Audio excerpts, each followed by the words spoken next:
hapon po sa ating lahat. Ngayon ay Huwebes, March 14, 2024 at narito po ang latest weather update.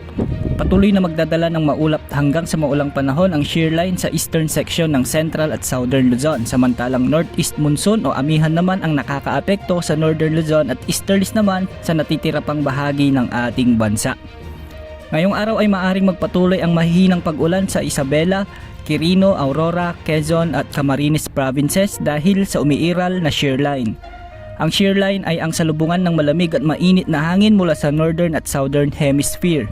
Posibleng magdala ito ng minsang malalakas na pag-ulan sa mga lugar na apektado nito. Pinaaalalahanan ng lahat na maging alerto sa banta ng flash floods at landslide. Amihan naman ang nakakaapekto sa Cordillera Administrative Region at natitirang bahagi ng Cagayan Valley. Posibleng makaranas ng maulap na papawirin na may mga isolated rains sa mga nasabing lugar. Ang Metro Manila at ang nalalabing bahagi ng Luzon ay makararanas din ng bahagyang maulap hanggang sa maulap na papawirin na may mga pulupulong mahinang pag-ulan dulot naman ng easterlies o isolated rains. Samantala, ang nalalabing bahagi ng bansa ay magkakaroon ng bahagyang maulap hanggang sa maulap na panahon na may mga pulupulong pag-ulan, pagkidlat, pagkulog dahil sa easterlies o ang mainit na hangin mula sa karagatang Pasipiko. Posible ring makaranas ngayong araw ng mga pag-ulan ang malaking bahagi ng Mindanao sa bahagi ng Surigao del Norte, Surigao del Sur, Davao Region, Zamboanga Peninsula at General Santos. Sa ngayon nakikita na posibleng mawala pansamantala ang amihan, ngunit posibleng muling umiral ito sa susunod na linggo pagsapit ng Huwebes o Biyernes.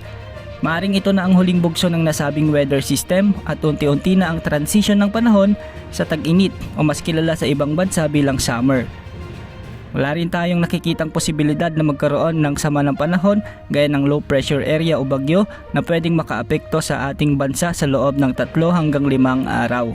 Posibleng umabot naman ngayon sa 41 degrees Celsius ang pinakamataas na heat index sa may Cotabato City, samantalang 40 degrees Celsius naman sa may Aborlan, Palawan, Masbate City, Verac, Catanduanes, Pili, Camarines Sur, Rojas City, Iloilo City, Zamboanga City, Catarman at Catbalogan.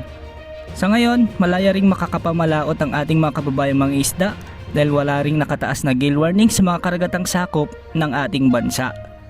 Yan ang latest sa lagay ng ating panahon. Ito po ang weather update ng bayan.